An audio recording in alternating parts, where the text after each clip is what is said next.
Tuesday afternoon, everybody. Welcome to episode 6 of Sports Talk from the Heart with Nicky, Steez. And yep, shout out Mitch, my guy, stopping by. In today's episode, we're going to have some NFL news to talk about in this one. Last couple streams have been pretty heavy on NBA stuff, but now we're going to have some more NFL news. And in the coming episodes, though, we're going to start to see me talk less about the NBA and talk a little bit more about NFL and some other subjects in sports. But with that being said, let's get into it. So for this one, I'm going to start off talking about the big news from the NFL. That first one being that DeAndre Hopkins has signed a 2-year deal with the Tennessee Titans, possibly getting up to $36 million. That was unexpected. And we thought it was narrowed down to the Patriots and the Titans. And you would have thought the Patriots would have been the better team despite their flaws in terms of DeAndre Hopkins' wants. Because some of those wants were initially, an opportunity to win a championship. You think Patriots are closer than the Titans. Some organizational structure. You have Bill Belichick, head coach and GM. You'd think that would count as some structure. But for whatever reason, he chose the Titans instead. Now, there is a possibility it might have been because Bill O'Brien. That could be part of the reason why, because Bill O'Brien is there on the New England Patriots coaching staff, and that could have been an easy deciding factor right there. At least that's what it appears to believe. We don't know for sure, but good chance that it was because of that. But for the Titans, now, for them, they finally got themselves a good receiver right there. So that's good right there. However, when you look at it, the Titans for DeAndre Hopkins, it's a good move for his wallet, but for the team in terms of his original demands, no, this is a terrible place for him to go. But I guess he looked at his options. He felt like that was the only choice he could really take. So he took it because he had the Titans who had the third worst offense last season. And now, at least with DeAndre Hopkins, okay, that gives an upgrade at receiver. Because you got, who's the rest of it? Traylon Burks, Jacob Copeland, Colton Dowell. I mean, yeah, that's an all-star cast of wide receivers, right? But yeah, for now, DeAndre Hopkins, he at least brings some credibility to the wide receiver room. But here's a couple things you got to concern yourself. There are concerns. Number one, he's missed some significant time the past couple years. So it's DeAndre Hopkins. When he is there, how effective is he really going to be? Is he still going to be able to be that guy? And number two, we don't even know who's going to be throwing him the ball. Is it going to be Ryan Tannehill? Is it going to be Malik Willis or Will Levis? I mean, chances are we're thinking it's probably going to be Tannehill, but there's no clear-cut direction on where the Titans are going at quarterback right now. So this, just from a team standpoint, this does not look like a good choice for DeAndre Hopkins to go to the Titans. And as long as Mike Vrabel's the head coach, I don't trust him one bit. You saw what he did last year with the whole deal late in the season. He benched Malik Willis in elimination games for Josh Johnson. Yeah, so that right there goes to show that he doesn't know how to work with young QBs. And you saw once they lost all their talent last year, just the whole ship fell apart. So for DeAndre Hopkins, sure, he'll obviously be the number one target on that team. A couple questions. Number one, can he play a whole season? And number two, is DeAndre Hopkins going to still be able to produce at a top level? And even if he does, how much is that really going to help the Titans in this case, considering their roster flaws, especially on the offensive side of the ball? How much is that going to really help them? I mean, especially with the Jaguars being in their division, because at least, the Jaguars could carry some of that momentum from last year over to this year. And the Colts, if Anthony Richardson does live up to the hype, because I even asked a poll question on my channel, who do you think is going to have the best rookie year? Majority of them think Anthony Richardson. If it does pan out that way with him, then the Colts could be back in the mix and be competitive. So, yeah, that's not really going to help this team that much. So for DeAndre Hopkins, okay, get some extra money out of it, get some decent money. All right, that's nice for him. Maybe he gets the shine on there, well, especially being that he'll be the number one receiver on that team.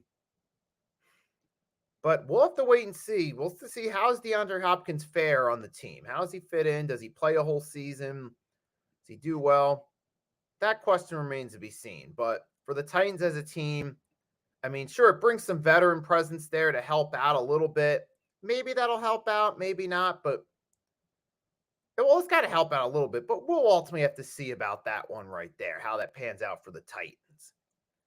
And now, speaking of news, we got some news yesterday about the New York Giants and Saquon Barkley did not come to terms for that deal. Now, as of right now, there is the possibility that they could make a deal for him up in 2024, but they're going to have to up it 120% from what the contract currently is. So that's going to be a ton of money if they end up paying him next year. Now, part of the reason this contract fell through is because they rolled out the red carpet for Daniel Jones on his deal. The Giants went out there basically, and they gave Daniel Jones that huge contract after one solid season, but which I think was a bad move for the Giants because at this point, between Saquon and Daniel Jones, who's the bigger proven commodity? At this point, it's Saquon. Clearly is. He had that nice rookie season, 2019. He only played 13 games, but he played good for that time. He had the ACL tear in 2020, missed most of the season. Then 2021, he didn't play that much. But last year, he had a rebound year. Made it back to the Pro Bowl, put himself back on the market. Now, granted, Saquon does have his injury concerns. That is true, yes. But between Barkley and Jones, at this point, like Barkley, when healthy, is a more valuable talent than Daniel Jones. That's just my opinion right there. And I think most of you would agree with that based off what you've seen from the two players. So I think, though, with them rolling out the carpet for Daniel Jones, it reminds me of when the Jaguars did that in 2018 for Blake Bortles. When Blake Bortles in 2017 had that, what's the word I'm looking for? He had a respectable season. He didn't play great, but he didn't completely stink up the joint either, and they gave him a big extension like he was Tom Brady, and you saw how that fell through, right? They traded him away after 1 year on that new deal. So, yeah, this could honestly be a mistake by the Giants, so rolling it out for Daniel Jones. Now, that ties into the whole Saquon negotiations because they have all that money locked up into Daniel Jones. It's the main reason I feel like they weren't able to reach that deal with Saquon that he was hoping for. But now, here's the question. Is Saquon still going to go out there and try to play and try to earn his money for next year and try to convince the Giants management that he's worth that? Or is he going to pull Le'Veon Bell and try to hold out? And if history shows us anything, that trying to hold out can backfire easily. You saw what happened to Le'Veon Bell. His career never got back to that level again. Never. That was clearly the beginning of the end for Le'Veon Bell. And with Saquon, if he tries to pull something similar, that could backfire on him too in a similar way. I think now, from Saquon's point of view, it would be in his best interest to try to go out on the field and earn that money, improve it. Now, I understand. I get it from both sides' point of view. From Saquon Barkley's point of view, his perspective is that, look, I want to get this money because there's no guarantee tomorrow. I want to get as much money as I can, put as much food on the table for myself, for my family, to be taken care of in the future. And I get that from his point of view. You know the offer's there. You want to take the money while you can. So I get that. I get that from the player's point of view. And I get because especially for football players, there's no guarantee of tomorrow. Because you could be one injury away from either career over or not being the same player anymore. So I understand when you have the opportunity to get paid, you want to do that. Do it now while you know you can still make that money because longevity is not guaranteed, and especially for Saquon Barkley playing as a running back, he knows the running back shelf life is shorter compared to other positions, including quarterbacks. So I understand from his point of view, hey, he understands he's football-wise on borrowed time as a running back, most likely. So he wants to get as much money as he can. But also from the Giants' point of view, I get it that, look, from a business standpoint, you can't throw money at everybody. You still got to leave some room on the table right there contract-wise. Now, I don't know what the exact Giants' financial situation is and why they didn't reach the deal, but I can also understand from the business perspective, you can't always throw out money at 2, 3 players because what are you going to have left then? Now, the Giants, they got most of their roster set right here, as do the rest of the teams, but now, when it comes to these type of situations, just in general, when it comes to contract negotiations, I can get from the team's perspective of, look, sometimes you got to choose who you give out that money to. You got to be careful because if you put your eggs all in one basket, figuratively, it can come back to backfire. Like if you pay like a quarterback a whole bunch of money, like I'll give you an example. When the Falcons gave Michael Vick their big contract, they invested a ton of money in Vic, but they didn't have a lot of room on the rest of their roster to invest in other positions in need. And that came back to haunt them during some of those Michael Vick years where they were stuck in the middle of the pack, 7, 8-win seasons. And then, of course, it backfired horrifically when the whole dogfighting thing went down and Vic was off to prison. But the point I'm getting is historically, there are examples where you put too much money into one player, it can backfire and it can hurt your chance to build up for a position of need. And that's so I understand business standpoint, you have to pick a player who you want. Sometimes you have to pick, okay, who are we going to give this big money to? Is it going to be this guy or this guy? Now, I personally thought Barkley was worthy more of that deal than Daniel Jones. And a lot of you would probably agree with that, but I understand these negotiations can be tough because on one hand, the player wants one thing, but from the organization standpoint, it's not in their best interest either. So that's where these contract negotiations get frisky, and this can often happen right there too. And that's what's happening right now between the Giants and Saquon Barkley. But we'll have to see what comes out of it. Does Saquon still go out there and play? Does he have a good season? Does he play motivated to try to get that contract extension during the offseason? Does he get injured again? Does he sit out a little bit? Like, that's good. So we'll have to see what's going to happen there with the Giants and Saquon. That'll be a little bit interesting to follow right there. But in the meantime, no deal has been reached. So we'll have to see where they go from here. And speaking of deals and contracts, let's talk a little bit about free agency because I decided to look around at the NFL's free agent list, see who's a free agent currently, see who the top free agents were, and try to figure out. So I was reading it, I'm trying to think, why is this guy still a free agent? Why is this guy still a free agent? And that's what I'm going to talk about right now. Some of the noticeable names, just going off a combination of what's ranked, where I put them on my notes and what comes to mind. One of them is Marcus Peters, formerly of the Ravens. Because I think the main reason he's still on the market is because of his injury history. And there is some character concern. He can be a little tough to coach at times, a little tough to work with. Now, granted, I think that would make a perfect fit on the Raiders, knowing how they are. But as of right now, he remains a free agent because despite his talent, you don't know if he's going to stay healthy, and he can be a little bit of a pain to deal with. So when you look at it from a front office point of view, do you really want to invest all that money into that right there? Now, if you're a team where you don't have much on your roster and you need some sort of veteran presence there, then you take it and you have the cap room to sign him, then you go ahead and take that chance on a guy like Marcus Peters if you're in that position because you need something there. You got the cap space, take a chance. But for whatever reason, they haven't done so yet. Now, another one's obviously Ezekiel Elliott. Well, I mean, to me, it's obvious that because he is in his late 20s and usually 30s around the age that running back shelf life starts to die out. And considering Zeke had that massive contract with the Cowboys, teams know they'd have to pay him a ton just to get him to acquire his services.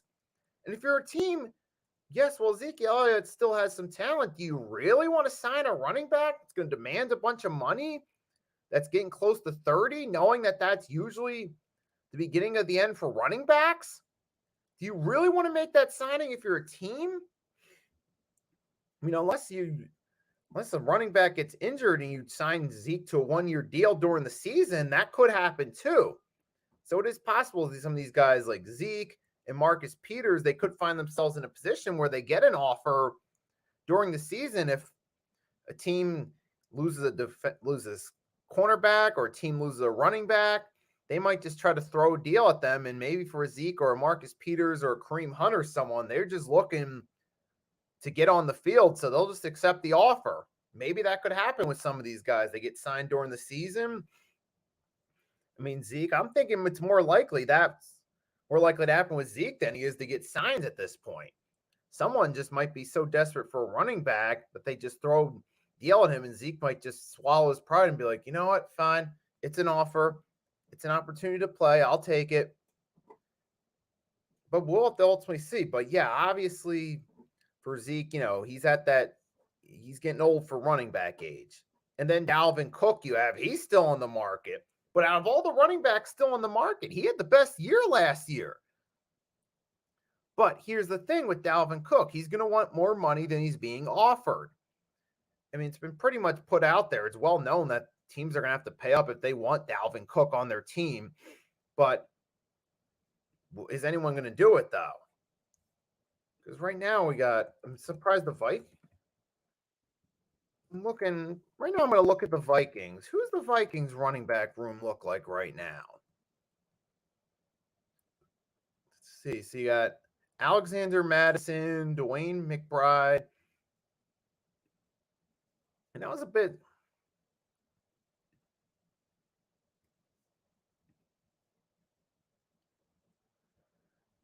And you got Ty Chandler there on that roster.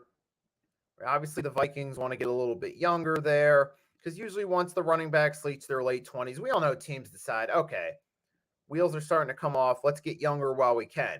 And that's also what happened. That's what happened with these guys like Dalvin Cook. He's reached that point where they're like, okay, we need to get younger. Let's do so. Whether or not that's the right move, that's not the point of what I'm saying. I'm saying that's typically the thinking that goes on. That's even what happened with Chris Johnson when he got to that age. The Tennessee Titans just said, no, let's get younger. Thank you for your service. Let's get younger. And then he got that 1 year with the Jets and a few years with the Cardinals during the down years of his career. But Dalvin Cook, though. But yeah, there's definitely some teams that could use a running back. And if it's solely money, then any team that's just needy for some talent could easily pay up to get his services if that's the only factor there. Like a team like the Texans have Dameon Pierce. They're going to invest in him. But then again, maybe a team that's looking for a number two. I'm trying to think. Who's a team that could possibly be a realistic target for Dalvin Cook? It's kind of tough right now because most of the running backs are either signed or the teams already have a running back. The Raiders got Josh Jacobs. I'm trying to think right there. Do the Broncos? I think the Broncos maybe could be a team that, although the running backs, who they got? Javonte Williams. Washington wouldn't sign Dalvin Cook. They got, what's his name? They got Kelly and the Cowboys already got Tony Pollard. They franchise tagged him, so he won't be going to the Cowboys. The Chargers, they got their back, Eckler. Look around. Like I said, Kansas City, I don't think, he's not going to go there. Trying to think. It's going to be tough. Maybe if a team loses a back and there's an injury during training camp, Dalvin Cook could possibly get signed. The team might just simply pay up just a little bit more from the $2 million, and maybe he gets a deal if someone gets injured. But we'll have to see. And then we got Leonard Fournette. He's still on the market, but obviously with Leonard Fournette, we know he's washed up at this point. He's damaged goods. That's obviously why he's not getting signed. Moving right along. Another one's Teddy Bridgewater. Still a decent backup, but you can't rely on him to stay healthy, even in a backup role. So, yes, while Bridgewater's still a solid quarterback, he could still be a decent backup. It's injuries. That's exactly why nobody's signing Teddy Bridgewater. It's a shame that his career went that way from its promising start in Minnesota, but it is unfortunately a part of the game, and Teddy Bridgewater is that guy. That's why he's not getting signed anywhere. Too many injuries. And you got Kareem Hunt. Now, I'm surprised he didn't get signed by now. He was doing solid in that number 2 role behind Nick Chubb, but I guess, some teams don't really want to pay up, and they know there is some character concerns because Kareem Hunt, does have a history, some character concerns. I mean, granted, this was 5 years ago, the incident I'm talking about, and he hasn't had a serious incident since, but, that can play a factor in some teams' minds that knowing, okay, this guy has a history of going off on people in these type of situations. When he gets angry, they wonder if there's a risk that there's kind of a risk for character concern there. There is still some risk.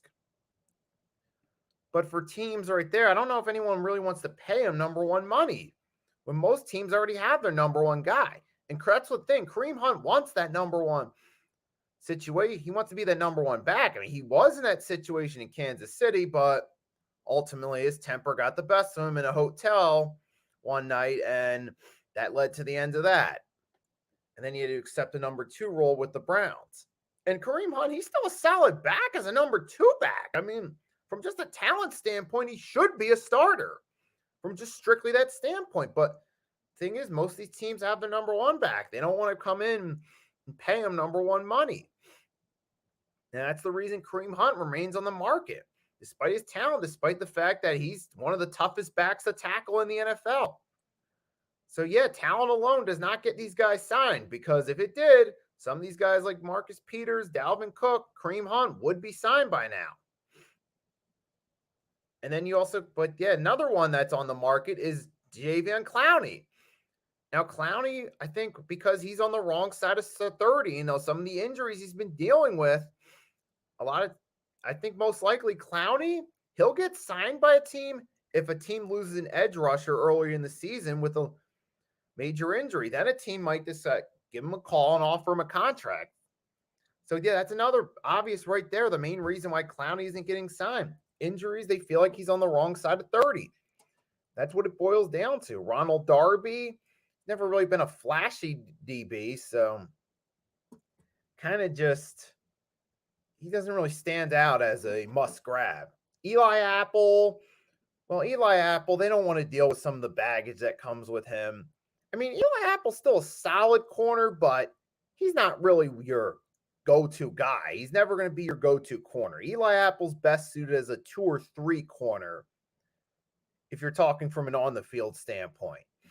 So, yeah, well, he's still decent defensive back, but at the same time, they don't want to deal with the baggage that comes with bringing in a guy like Eli Apple, with his ego and knowing that he's not really what he was advertised. It turns a lot of teams off from signing him. That's what it comes down to.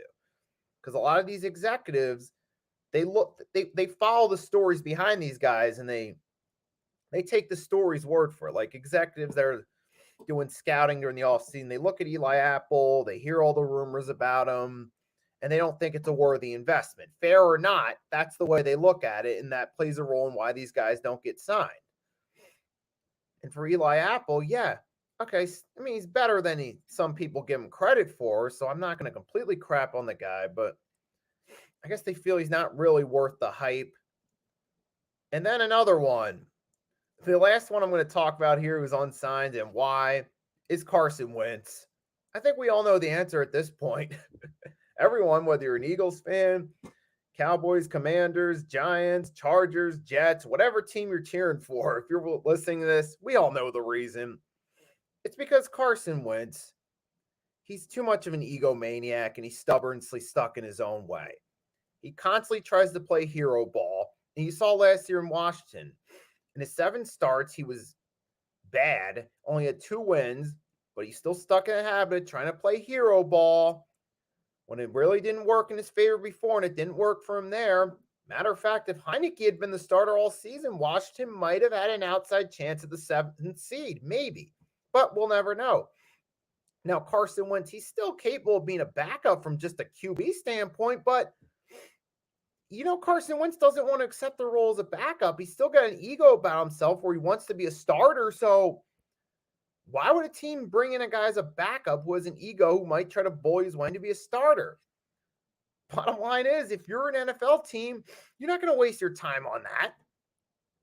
So that's obvious why Carson Wentz still hasn't been signed. But yeah, I'm going to switch gears now. I'm going to talk about something else. Wasn't going to talk about it, but it's on my mind again. I dropped a short about it on YouTube last week. I'm going to get a little more in depth about it. So John Gruden's issuing cryptic threats to take down the NFL for leaking his emails. For those of us that are listening that don't remember, in 2021, there were numerous emails throughout the years from the 2010s that consisted of a combination of racist, misogynistic, and homophobic comments. There was the one about DeMaurice Smith about the size of his lips that he made. That was the first big email that was leaked, and that was right before the Week 5 game against the Bears for the Raiders, and it looked like during that game, most of the players pretty much gave up trying to play for the guy. And then afterward, there were more emails leaked. Some of the homophobic stuff consisted of him referring to Michael Sam as the other F slur, the one with an A, two G's, and you guys know what word I'm talking about. I'm not going to repeat it. And then there was this comment where he claimed that the NFL was trying to force Jeff Fisher to draft queers in his word or his typing. And Jeff Fisher even came forward and said, no, there was no pressure put on us to make that move. He didn't have any clue what John Gruden was even talking about.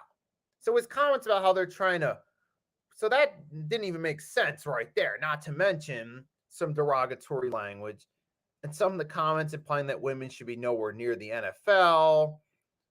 I mean, with those comments right there, he pretty much burned bridges with everyone he could. The comments about DeMaurice Smith, you're going to make a lot of the players mad. A lot of the players that you have to coach would be mad, and they'd lose interest in trying to play for the guy. And then, of course, the homophobic comments, that could rub players the wrong way, especially some that might be in the closet or some players that have family members that are, on the LGBT spectrum. They may not be, they may not be happy about that. So that's going to rub them the wrong way. And then the comments about women, especially you got some front office employees there that might get rubbed the wrong way, or sideline reporters that might not be comfortable interviewing the guy. And there's so many things that can go wrong with that, with this guy right there. There's so many people that, for one, who's going to want to play for the guy after that?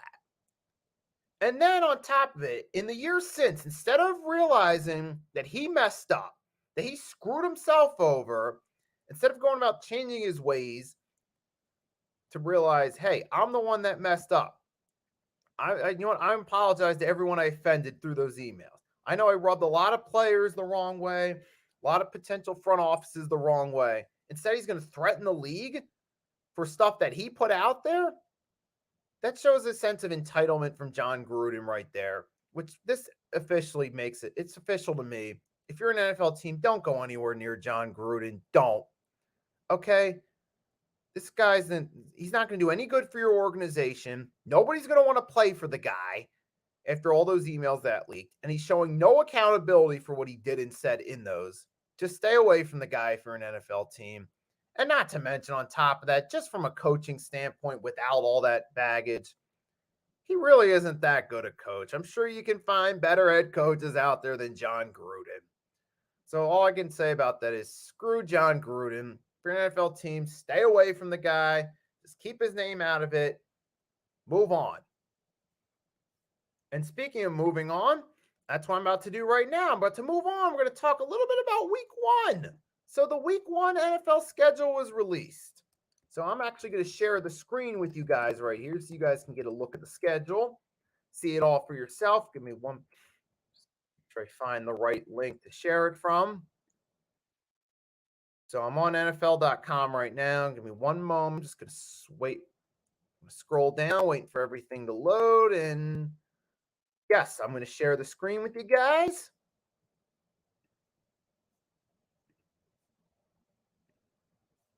So let's take a look. So Thursday night, we got the Detroit Lions versus the Kansas City Chiefs. I was thinking, a lot of us were thinking initially it'd be the Eagles. They do the rematch there, but they decided to put that on a Monday night in November. I mean, I guess for us as Eagles, we don't have to see it rubbed in further. Well, either way, as these Eagles fans, it's going to be rubbed in just for those of us watching, just by seeing them lift that banner anyway. But they'll be playing the Detroit Lions. So an interesting matchup there. See if the Detroit Lions are anything as hyped. And I'm going to have a poll question about the Detroit Lions on my community tab. So be on the lookout for that. But we'll have to see if the Detroit Lions are really going to do as they're hyped up to be, or if it's just all hype. And then performance against Kansas City, depending on how they do, if they come out there and put up a competitive fight and a losing effort, or if they get blown out, could be an indication of, okay, this team's either overhyped or, okay, they could be good, or even if they upset them, this could be a, whoa, they went in there and knocked off Kansas City. So it's a good opportunity for Detroit to see where they stand. Panthers and Falcons. It's not going to be a good game, I don't think, but I do think it'll be interesting, especially if the Panthers give Bryce Young the start and the Falcons give Desmond Ridder the start. It'll be interesting to see their performances if those two start, or even if one of the two start. So I think that'll be interesting just to see how the QBs fare. The Texans versus Ravens. Assuming the Texans start CJ Stroud, it'll be interesting just to see how CJ Stroud does. I don't think it's going to be that great of a game, but as long as he starts, it should be interesting.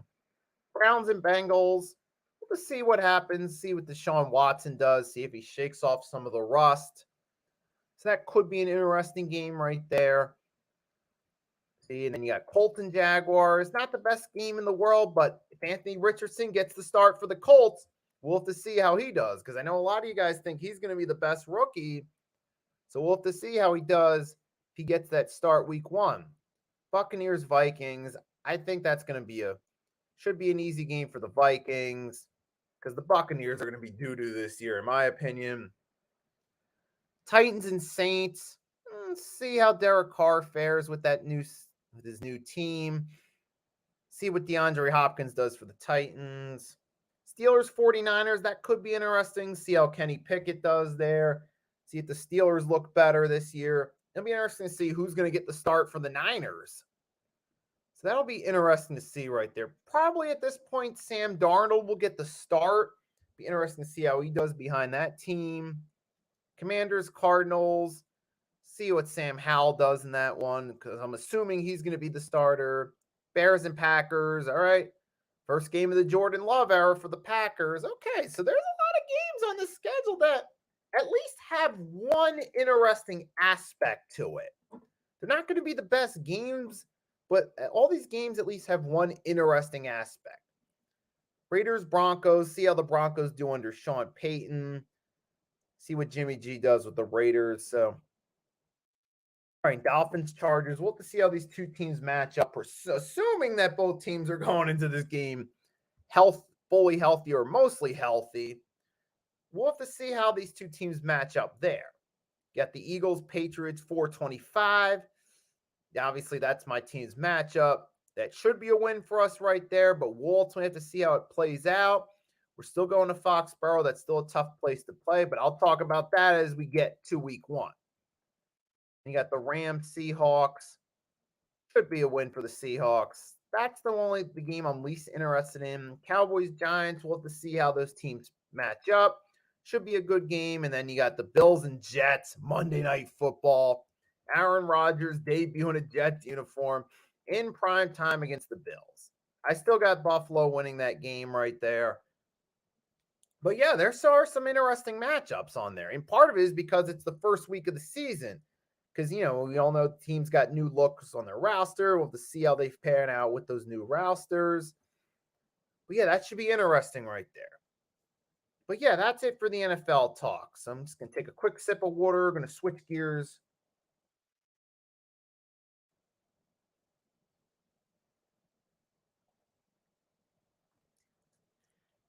All right.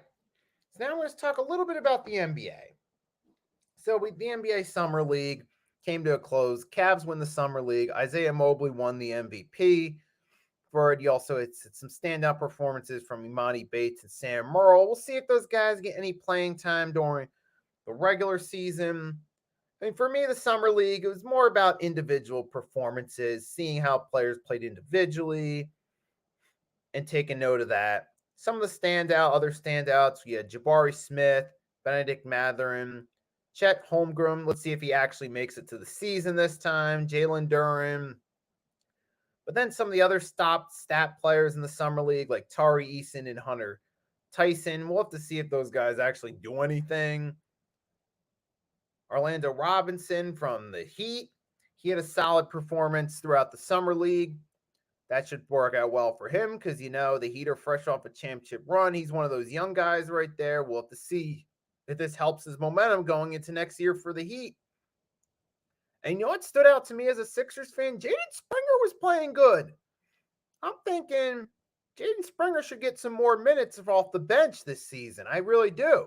Because the Sixers bench, they don't have a lot of good pieces on that bench. So I think at least give Jaden Springer a chance to come off the bench and see what he does. I mean, he could be a decent bench piece. Now, granted, good summer league doesn't guarantee that, but it's at least worth giving the guy a shot off the bench and see what he does. Much better than Korkmaz, much better than Montrezl Harrell or Dwayne Dedmon. I know those are different positions, but still, Jaden Springer as a player, well, it could have the potential to give us a spark off the bench. So I think Sixers should go for it. But yeah, like those are the main things I'm taking away from the summer league. I mean, as far as the Sixers go, I've ranted enough about them already. I'm not going to get into that here. And for the NBA now that we're getting to late July into August, you're not going to hear as much NBA talk in the coming episodes of Sports Talk from the Heart. For next week, I'm mainly planning on talking about the super fight in the boxing world on July 29th between Errol Spence Jr. and Terrence Bud Crawford. That's mainly what I'm going to talk about next week. So we're going to do something a little different there when talking about that. And if there is some big news that happens in the NBA, like a big trade or a big signing in the NFL, I'll definitely talk about that as well.